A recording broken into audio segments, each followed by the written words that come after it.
Saludos, es un placer nuevamente estar aquí con ustedes para que podamos continuar nuestro estudio en relación a la teología de los davidianos del séptimo día.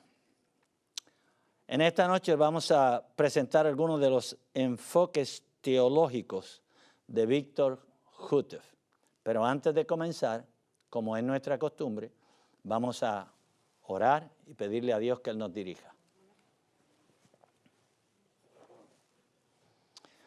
Padre nuestro que estás en el cielo, gracias porque eres bueno y maravilloso. Gracias por la oportunidad de estudiar tu palabra. Y gracias porque tenemos el privilegio de la conducción del Espíritu Santo. Permite, Señor, que podamos abrir nuestras mentes a la influencia de tu Espíritu y que podamos cada día estar preparados para defender la verdad. Cuídanos siempre. En el nombre de Jesús. Amén.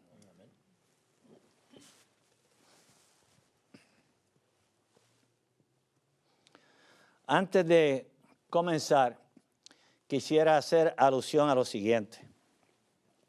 En más de una ocasión yo les he presentado este libro, The Shepherd Rod Series, la serie de la vara del pastor. Yo les puedo asegurar en toda libre conciencia de que yo he leído cada página de este libro, además del otro libro, la serie de los códigos simbólicos, cada una de las páginas, todas las páginas que escribió Víctor Houteff, todo lo que yo he tenido acceso, yo lo he leído. La razón por la cual yo hago el énfasis es porque en casi todas las presentaciones que yo hago en relación a la vara del pastor, ellos siempre me mandan notas. Algunas veces son pequeñas, otras veces me mandan CDs, DVDs, panfletos, etcétera, criticando lo que yo digo. Pero hasta ahora no ha habido un solo davidiano, ni uno solo de ellos, que me haya enviado una nota diciéndome que las citas que yo he dado de la vara del pastor están equivocadas. Ni siquiera uno de ellos.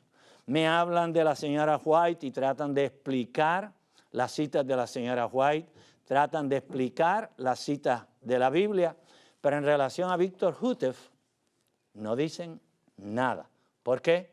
Porque ellos saben que lo que yo estoy diciendo lo presento en la pantalla para que ellos puedan verlo, o lo digo verbalmente para que ellos puedan comprobarlo.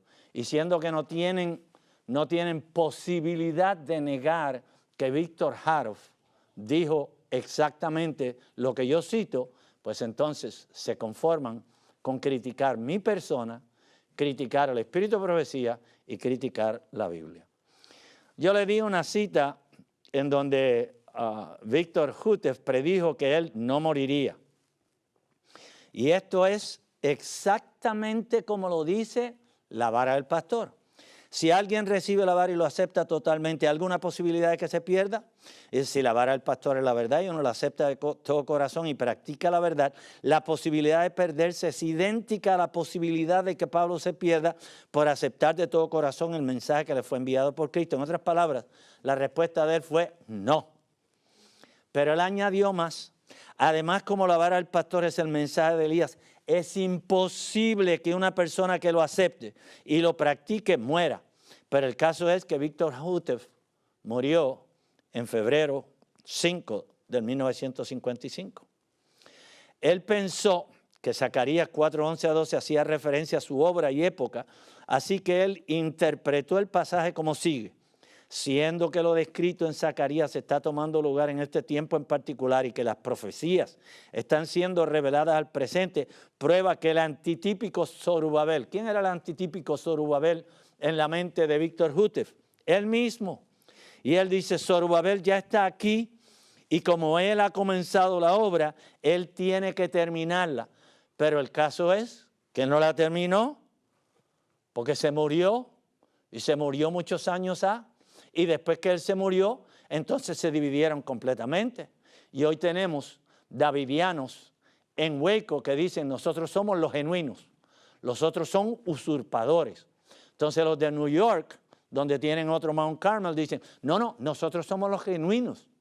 Pero el de Carolina del Sur dice, no, no, nosotros somos los que tenemos todo el material. Y este material yo lo adquirí en Carolina del Sur, Salem, South Carolina.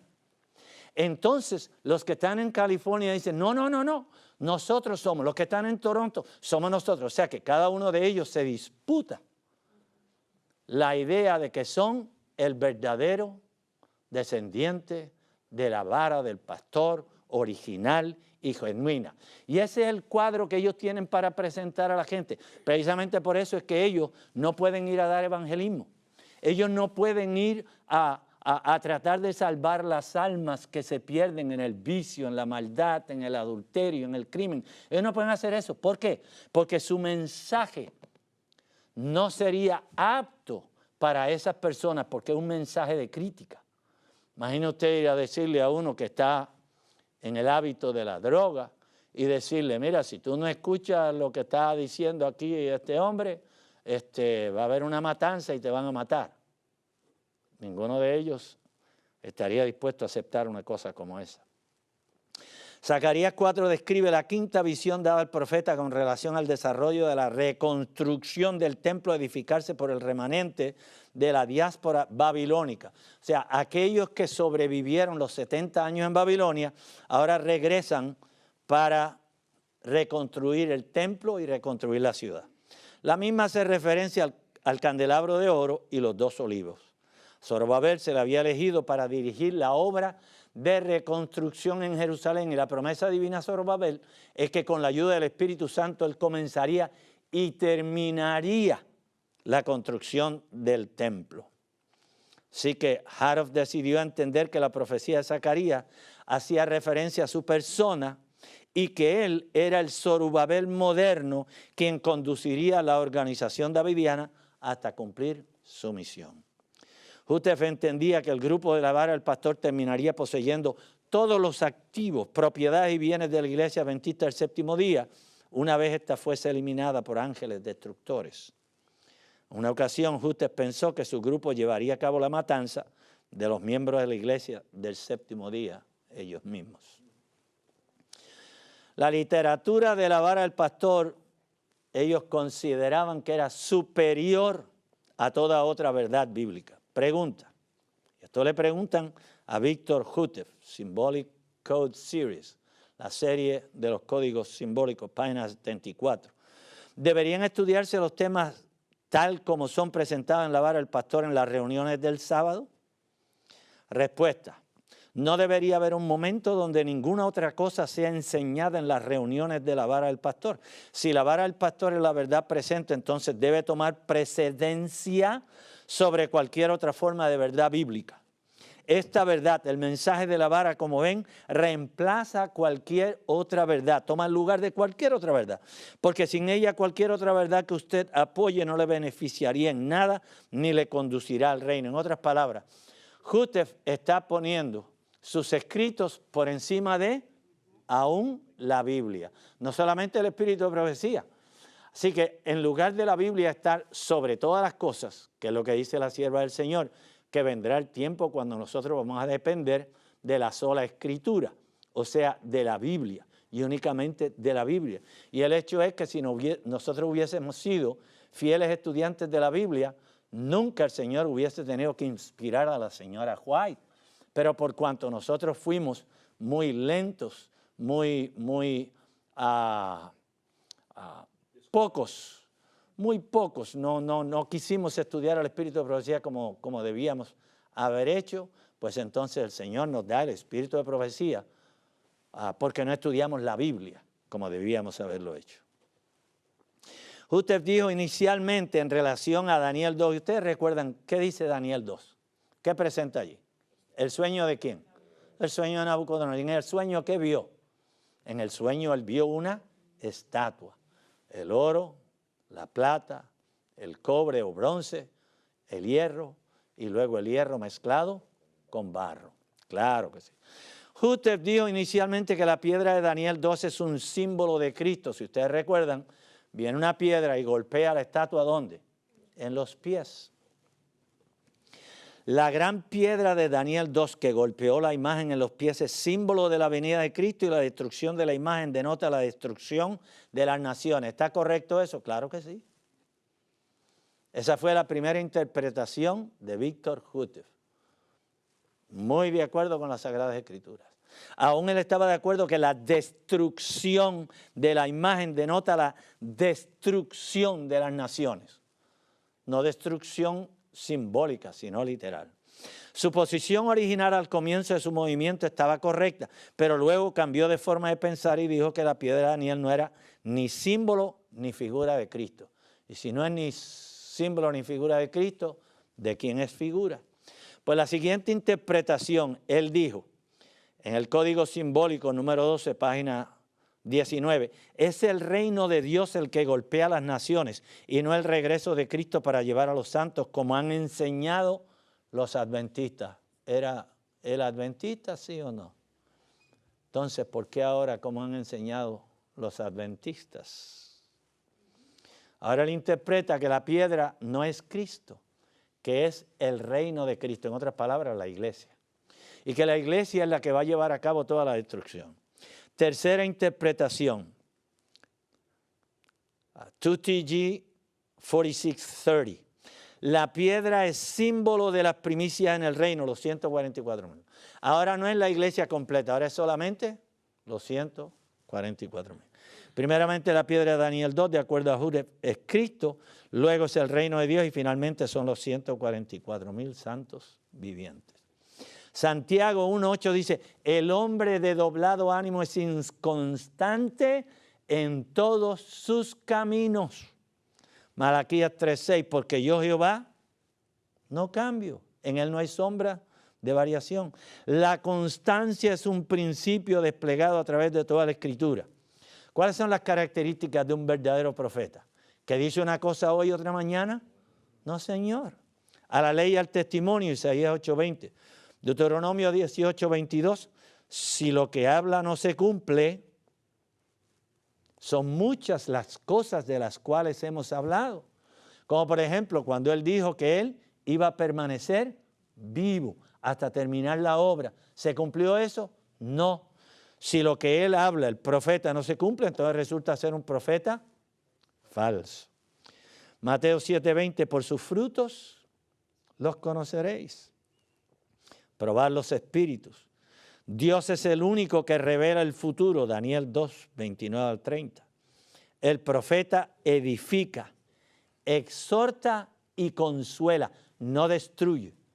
El profeta no viene a destruir lo que los demás profetas han dicho anteriormente, sino que él viene a edificar sobre eso. Daniel 2:44, ¿qué dice? Y en los días de estos reyes, el Dios del cielo levantará un reino. ¿Quién va a levantar el reino? El Dios del cielo. ¿Y cómo va a ser ese reino? Nunca será destruido, ni será entregado a otro pueblo. Desmenuzará y consumirá a todos aquellos reinos, y él permanecerá para siempre. ¿Cómo es posible que la iglesia pueda permanecer para siempre si no está siendo dirigida, cuidada por Dios? Entonces, ¿es la iglesia la que lleva a cabo toda la destrucción que describe ahí Daniel 2 o Apocalipsis 6 o Apocalipsis 19? ¿Tiene la iglesia el poder para destruir naciones? No. El único que puede destruir naciones y establecerse eternamente es ¿quién? Es Dios. Por esto viste que una piedra fue cortada del monte. Recuerden, ¿de dónde fue cortada la piedra? Sin mano alguna, y desmenuzó el hierro, el bronce, la arcilla, la plata y el oro. El gran Dios ha mostrado al rey lo que ha de suceder en el futuro. El sueño es verdadero y su interpretación es correcta. Esta piedra cortada del monte sin mano alguna, dice en Daniel anteriormente, comenzando con el versículo 35, que esa piedra luego crece y se forma una montaña que cubre toda la tierra. ¿Estamos claros en eso? Muy bien. ¿Qué simboliza la piedra de Daniel 2 de acuerdo a Houteff? Hay varias vertientes en las interpretaciones de Houteff que vamos a enumerar. Primero, El reino simbolizado por la piedra conforme a Hutef tiene solo 7 años de duración, culminando con la segunda venida de Cristo. El versículo 44 de Daniel 2 establece que el reino descrito allí permanece ¿por cuánto tiempo? Para siempre. Segundo, la destrucción descrita en Daniel 2, 44 y 45 no es simbólica, no es figurativa, es real. Tercero, la Biblia no se refiere a los 144,000 como guerreros o soldados conquistando naciones, sino como individuos como humildes, mansos, bondadosos, pasivos, no son mentirosos, no son engañadores, en su boca no fue hallada mentira.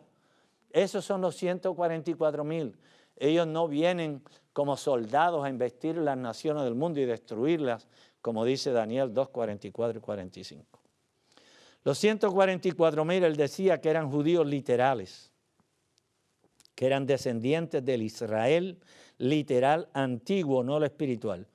De acuerdo a Hutef, el reino de gloria que él envisionaba comienza con 144,000 judíos literales. Ningún gentil tiene acceso a ese número de élites o élites espirituales compuestos exclusivamente por hebreos descendientes de Jacob. En ese aspecto, Hutef estaba completamente enajenado a la interpretación que comparten la mayor parte de los teólogos adventistas, y no solamente los teólogos adventistas. Los 144,000, dice la sierva del Señor, el conflicto de los siglos, página 708. Cantan un cántico nuevo delante del trono, un cántico que nadie podía aprender sino aquellos 144,000. Es el cántico de Moisés y del Cordero, un cántico de liberación. Es el cántico de su experiencia, una experiencia que ninguna otra compañía ha conocido jamás. Estos son, miren bien lo que dice la cita, estos son los que han venido de grande tribulación, han pasado por el tiempo de angustia, cual nunca ha sido desde que ha habido nación. Han sentido la angustia del tiempo de la aflicción de Jacob. Han estado sin intercesor, han sido perseguidos. Se ha calentado el tiempo en sus momentos. Ellos están sufriendo las consecuencias, no las plagas, pero las consecuencias del derramamiento de las plagas. Hay hambre, hay necesidad.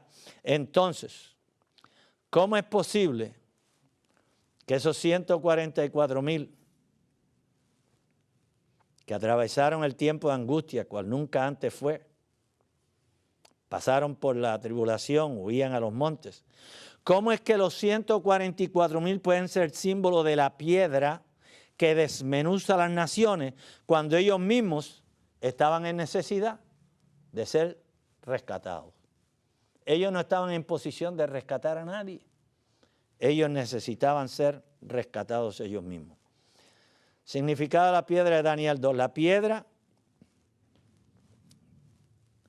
viene para destruir, no para edificar.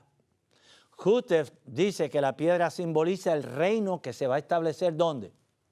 En Palestina, en Israel, que se va a edificar. La piedra no viene a edificar, la piedra viene a destruir. La razón es obvia. Cualquier edificio o construcción levantada antes de la segunda venida de Jesús es destruida con la aparición de Cristo.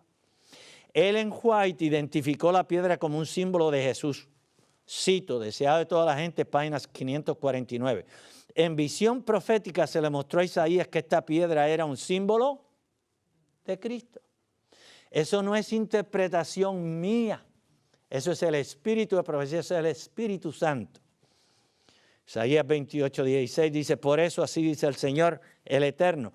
Yo fundo en Sión una piedra, piedra probada, angular, preciosa, de cimiento seguro.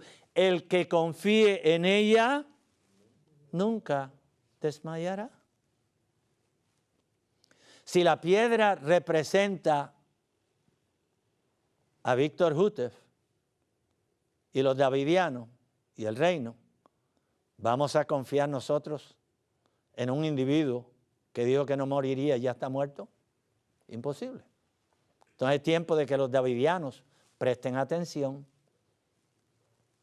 Esas ideas preconcebidas que tienen en su mente, pónganlas a un lado, antes que sea demasiado tarde, antes que se cierre el tiempo de gracia y que vayan a quedar fuera.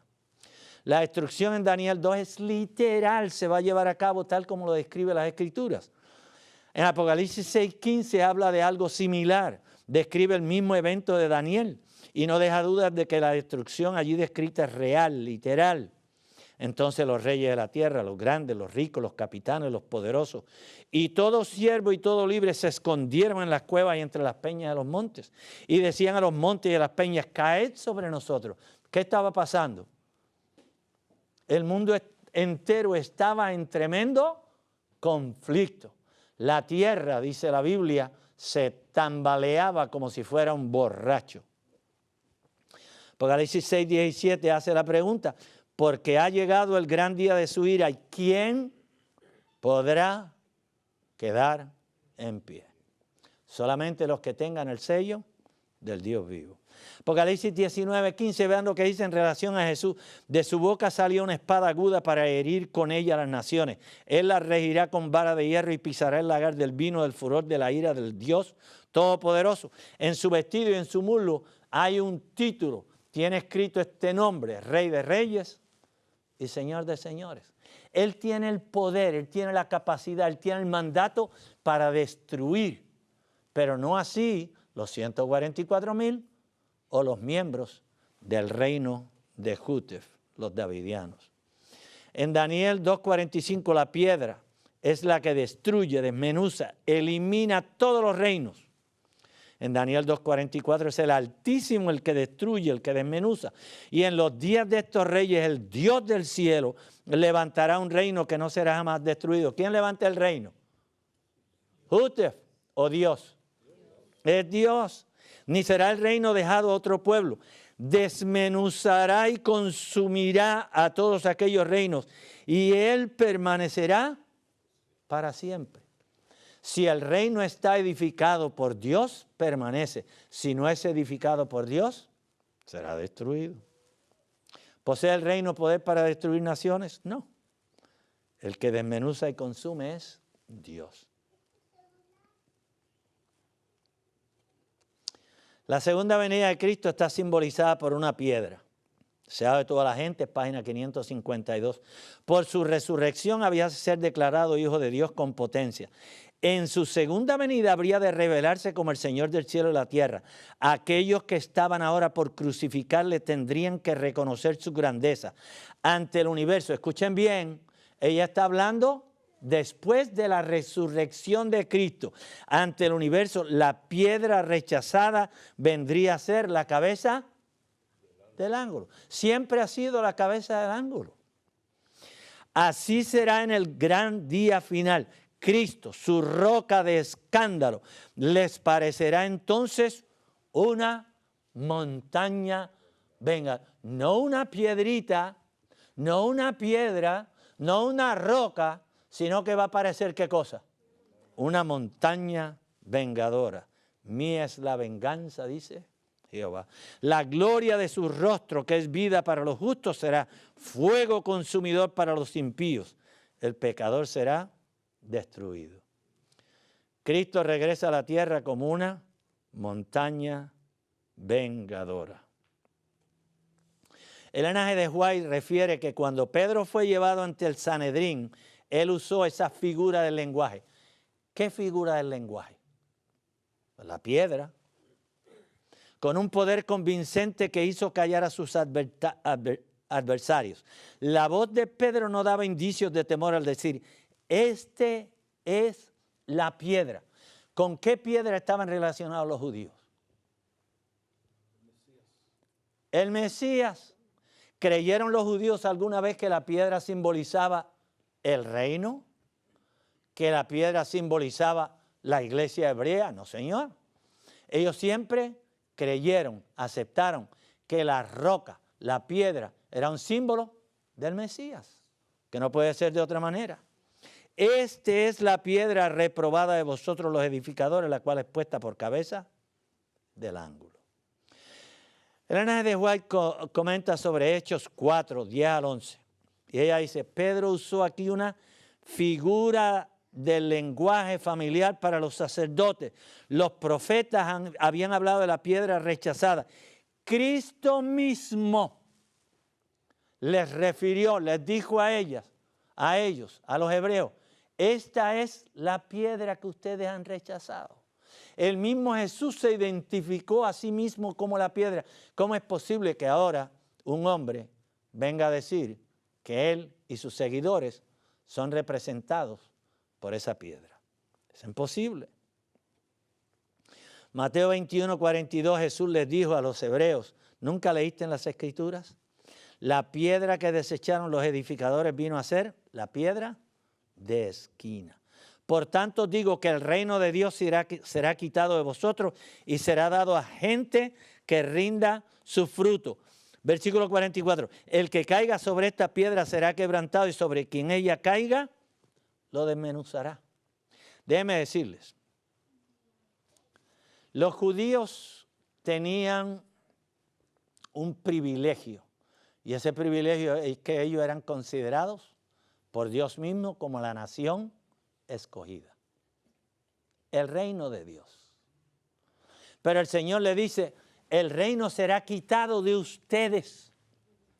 Y la señora White y la Biblia dice que el reino no será establecido por segunda vez hasta cuando venga el Señor Jesucristo en gloria. ¿Cómo es posible que Víctor Houteff se adelante y quiera decir que el reino se va a establecer antes de que se cierre la gracia, antes de que Jesús venga a establecerlo? Por eso es que en más de una ocasión yo he dicho, Víctor Houteff, aunque abiertamente no dijo, yo soy Jesús, sin embargo, con las obras que él pretendía hacer, se estaba identificando como si él fuera el Mesías, el Jesús prometido a venir por segunda vez.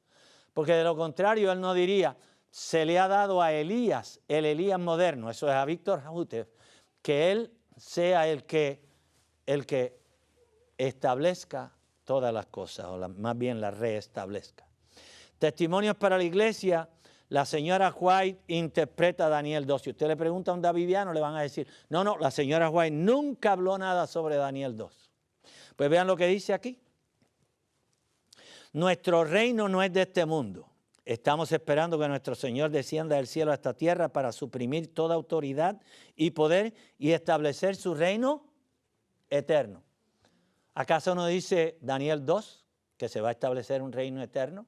Entonces la señora White, ¿de qué reino está hablando? Nuestra posición en la imagen de Nabucodonosor. ¿Está hablando de Daniel 2, sí o no? Es inconcebible que alguien niegue eso. Está representada por los dedos de los pies en un estado dividido de un material deleznable que no puede mantener su cohesión.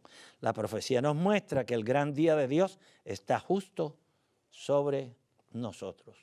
Deseado de toda la gente, página 597.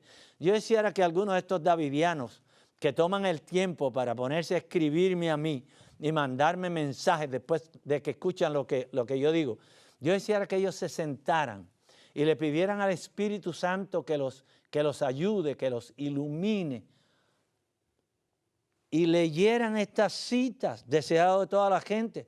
Por tanto digo que el reino de Dios será quitado de vosotros y será dado a gente que haga los frutos de él, y el que cayere sobre esta piedra será quebrantado, y sobre quien ella, la piedra cayere, la desmenuzará. Y ella dice, los judíos habían repetido a menudo esta profecía en las sinagogas, aplicándosela ¿a quién? Al Mesías.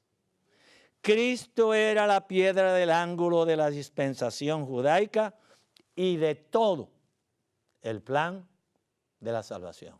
La piedra jamás ha de simbolizar ninguna cosa que no sea el mismo Señor Jesús.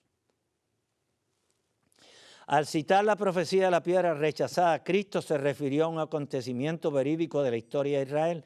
El incidente estaba relacionado con la edificación del primer templo. Si bien es cierto que tuvo una aplicación especial en ocasión del primer advenimiento de Cristo y debiera haber impresionado con una fuerza especial a los judíos, tiene también una lección para nosotros.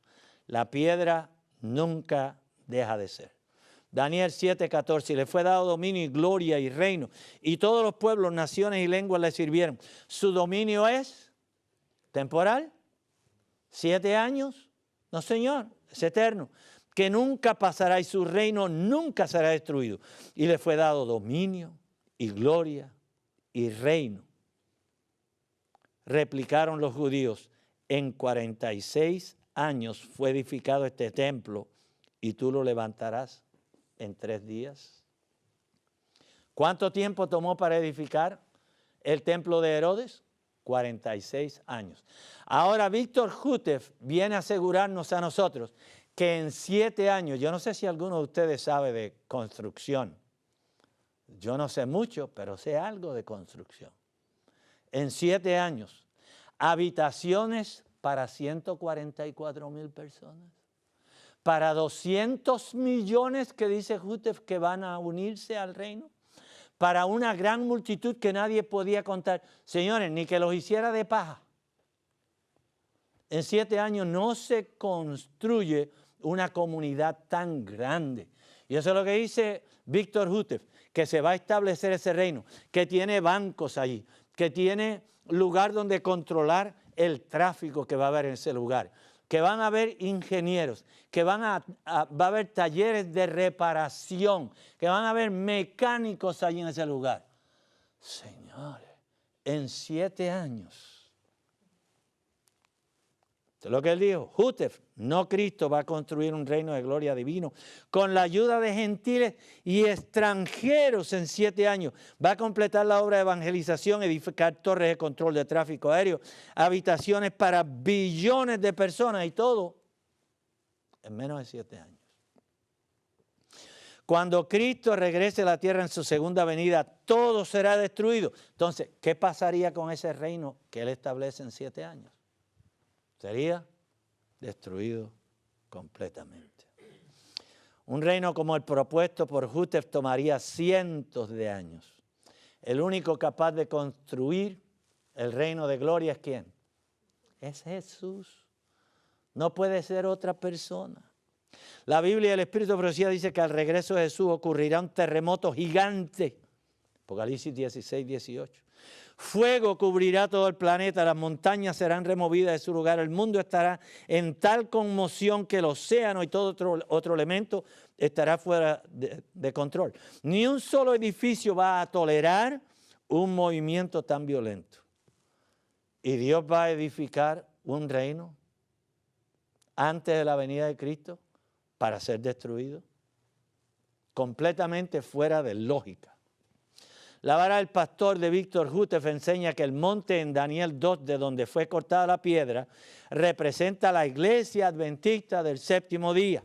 Según él, los montes, las montañas, representan iglesia. Por lo tanto, la piedra de donde fue cortada, la montaña de donde fue cortada la roca, esa montaña es símbolo, según Hútef, era símbolo de la iglesia adventista. Y que el monte en el que se convierte la piedra es figura de la organización davidiana después que Ezequiel 9 se complete y la iglesia adventista sea eliminada. Daniel 2:34, estaba mirando hasta que una piedra fue cortada no con mano y dio a la imagen en sus pies de hierro y de barro cocido y los desmenuzó.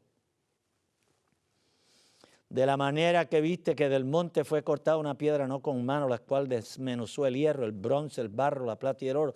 Entonces, dice Daniel 2:35, fueron desmenuzados también el hierro, el barro cocido, el bronce, la plata y el oro, y fueron como tamo de la cera del verano y se los llevó el viento, sin que de ellos quedara rastro alguno.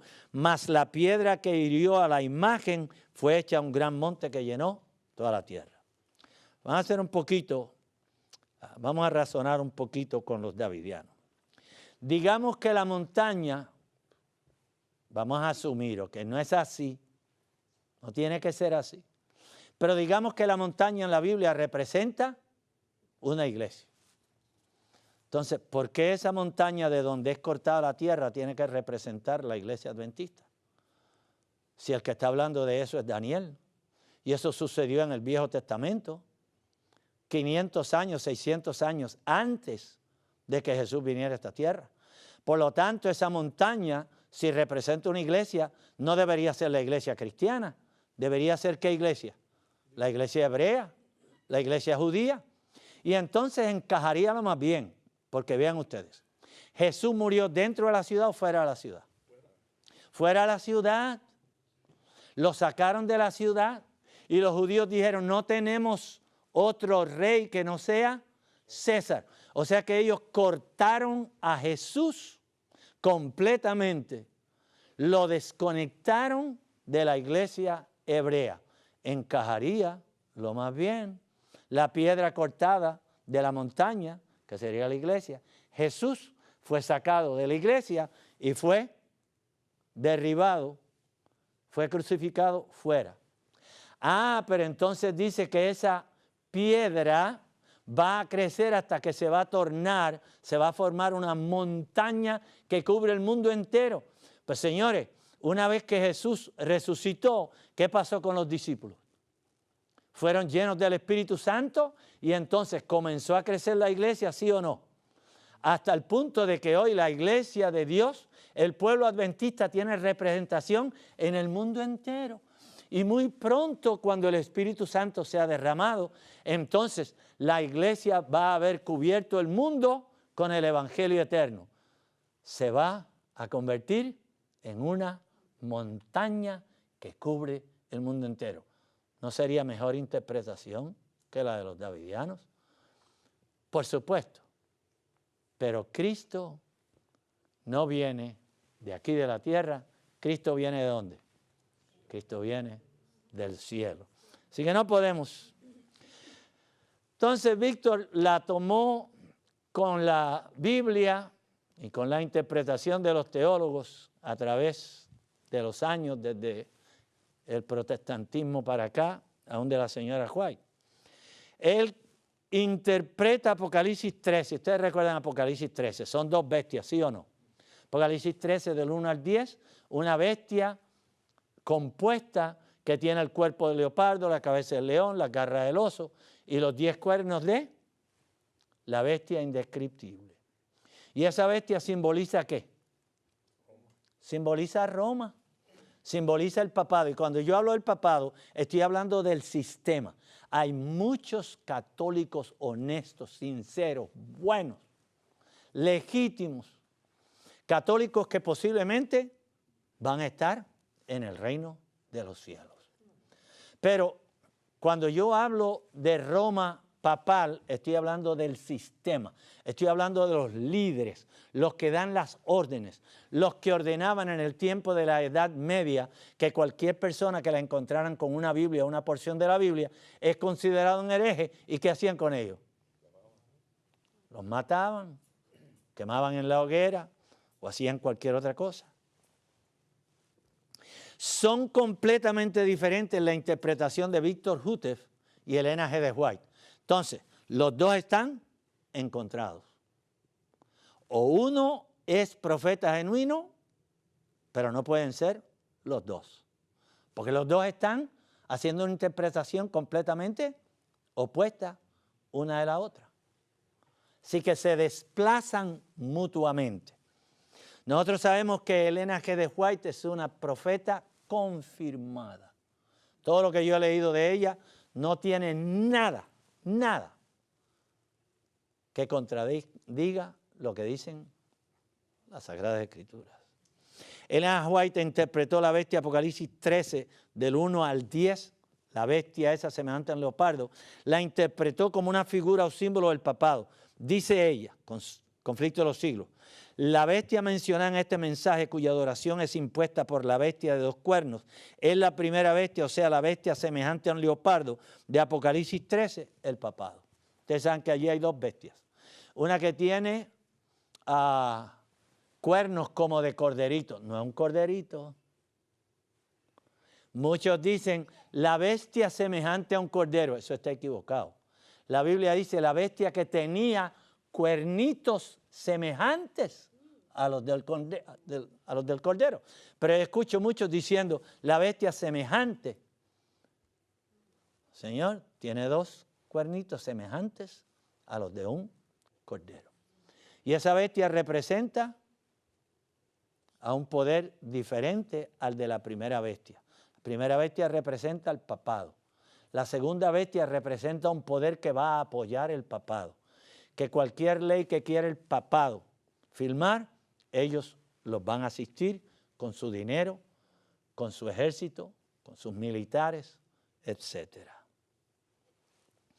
Comentario de Elena G. de White sobre Apocalipsis 13 del 1 al 10. En el capítulo 13, versículos del 1 al 10, se describe otra bestia parecida a un leopardo, a la cual el dragón le dio su poder. ¿Quién le dio el poder a esa bestia?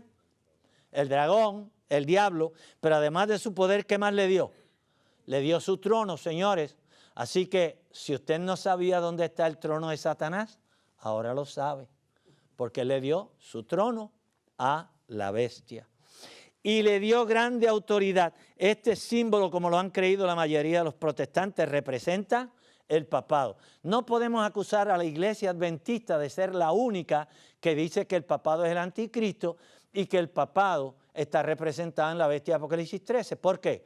Porque Martín Lutero, Juan Hus, Wesley, la mayor parte de los protestantes creían exactamente eso, que el papado era el anticristo. ¿Tenían razón ellos para pensar de esa manera? Señores, pero si estaban siendo perseguidos todo el tiempo. Este era el poder que no los dejaba ni siquiera leer las escrituras. Este era el poder que no dejaba el establecimiento de ninguna otra religión. Este era el poder que estaba tomando control sobre las religiones del mundo. Así que para ellos, ¿quién es el único que puede hacer eso? La señora White continúa.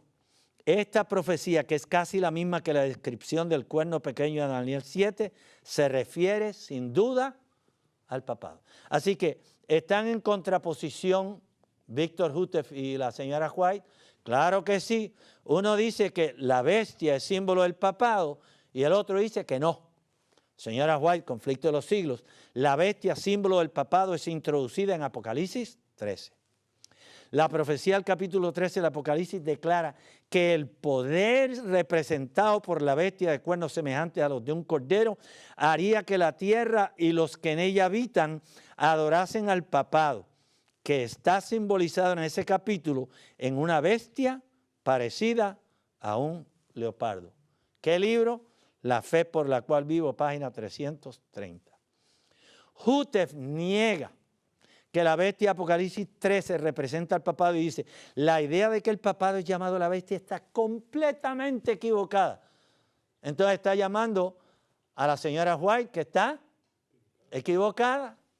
Está diciendo que la Biblia no sabe lo que dice. La idea de que el papado es llamado la bestia está completamente equivocada.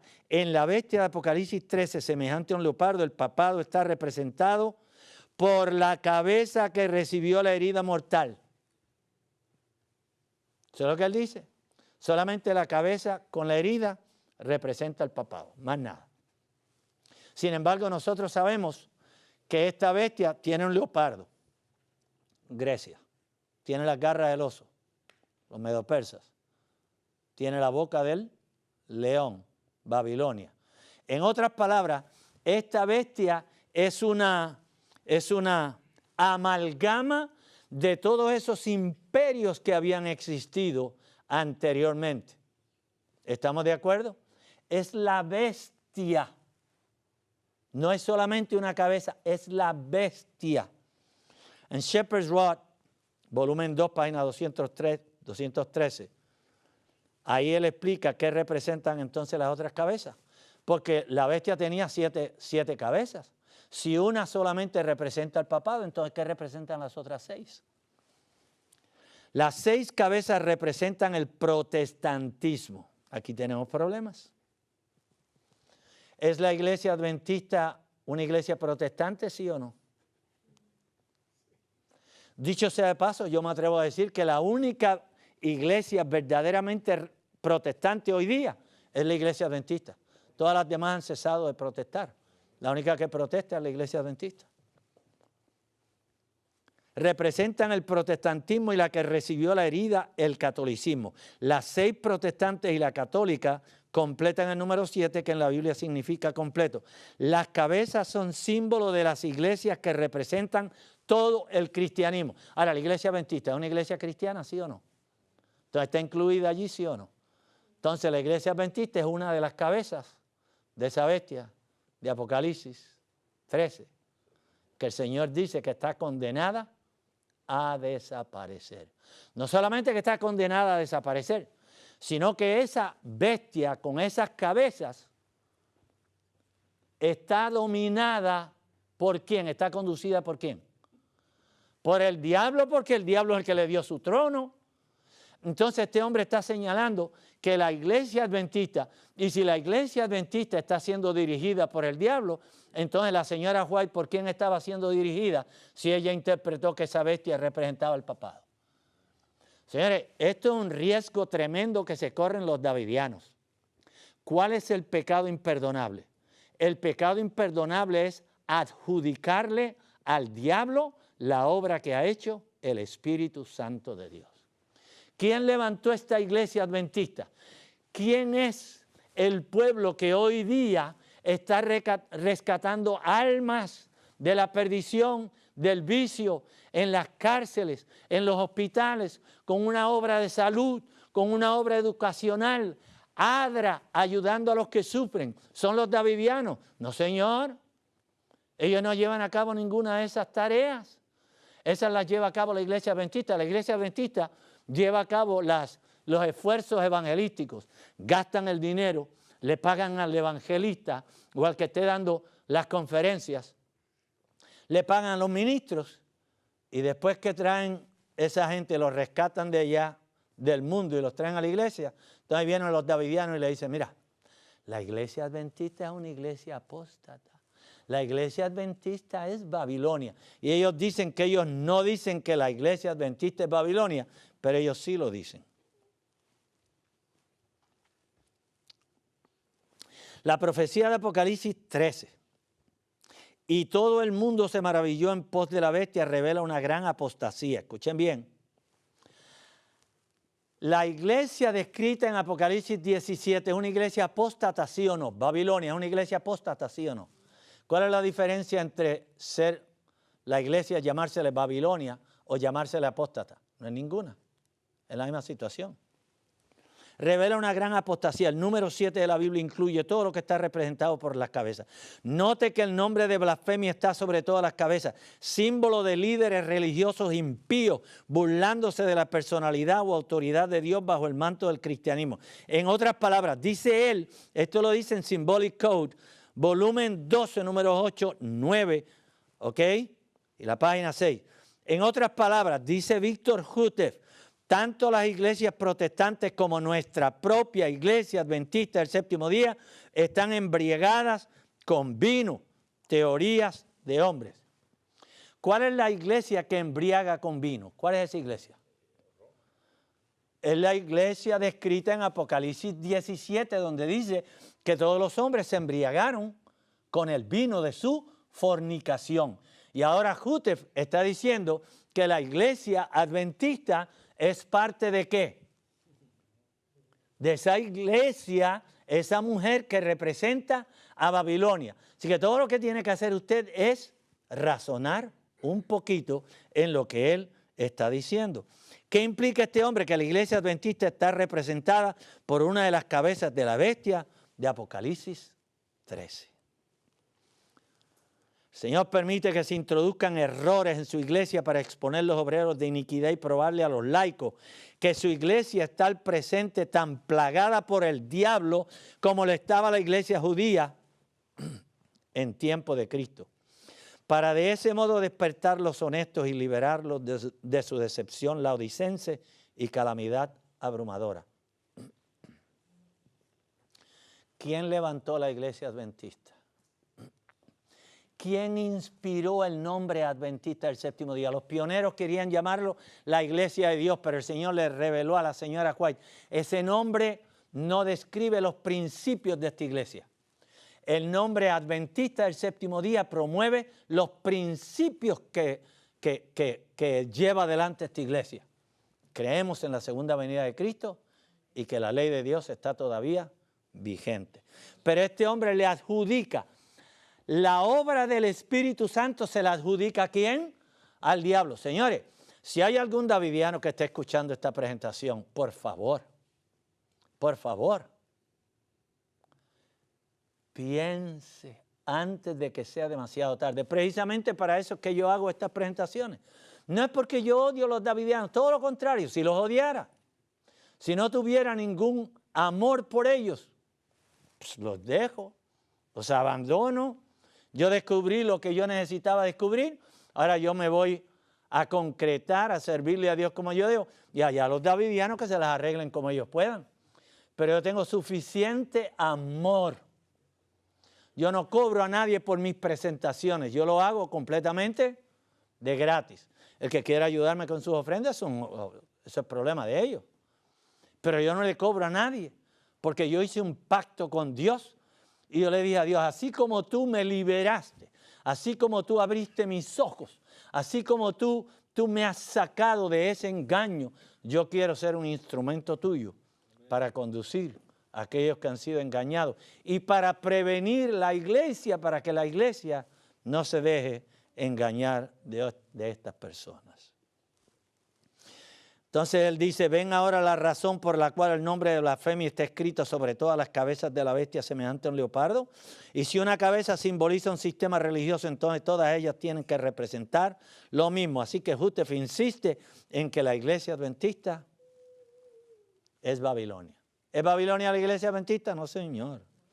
Oye, los testimonios 2, página 201, dice, durante años he dado mi testimonio en el sentido de que cuando se levantan personas que aseveran tener gran luz, y Víctor Jutef era uno que decía que tenía toda la luz necesaria para llegar hasta el reino, y sin embargo abogan por la demolición de lo que el Señor ha estado edificando por medio de sus agentes humanos, están muy engañados si no trabajan en cooperación con Cristo. ¿Qué es lo que busca? ¿Qué es lo que persigue Víctor Haroff? La destrucción de la iglesia adventista. Los que aseveran que las iglesias adventistas constituyen Babilonia o parte alguna de Babilonia deberían permanecer en casa. Ni siquiera salgan de la casa. Se han colocado al lado de aquel que es el acusador de los hermanos, quien los acusa día y noche delante de Dios. Yo no acuso a los davidianos de ser embajadores del diablo. Los acuso de estar engañados y de no querer salir del engaño. Con respecto a Babilonia, conflicto de los siglos 883, el símbolo de la iglesia apóstata, Dios dice a sus ministros de juicio. ¿Escucharon bien, verdad? Con respecto a Babilonia, el símbolo de la iglesia, ¿qué? De la iglesia apóstata. Víctor Jutef dijo que la iglesia adventista cayó de la gracia de Dios en el 1930 y se convirtió en una iglesia apóstata. Si la está llamando una iglesia apóstata, ¿cómo la está denominando? Babilonia. Dios dice a sus ministros de juicio, sus pecados han llegado hasta el cielo y Dios se ha acordado de sus maldades. Tornarle a dar como ella os ha dado y pagarle al doble según su obra. En el cáliz que ella os dio a beber, darle a beber doblado. ¿Qué simbolizan las cabezas de Apocalipsis 13, 1 al 10? El número 7 en la Biblia significa completo, perfecto. Dios completó la creación ¿en cuántos días? En 6 días, y el séptimo día se recreó en su obra. Todo fue completado en 7 días. Las 7 cabezas en la bestia de Apocalipsis 13 simbolizan todos los líderes, los cabezas, los papas de la Iglesia Católica a través de las edades, comenzando en el año 538. La cabeza herida representa el cautiverio y fallecimiento del Papa Pío VI en el 1798 por parte de Napoleón Bonaparte, cuando envió el general Berthier para que tomara el Papa preso.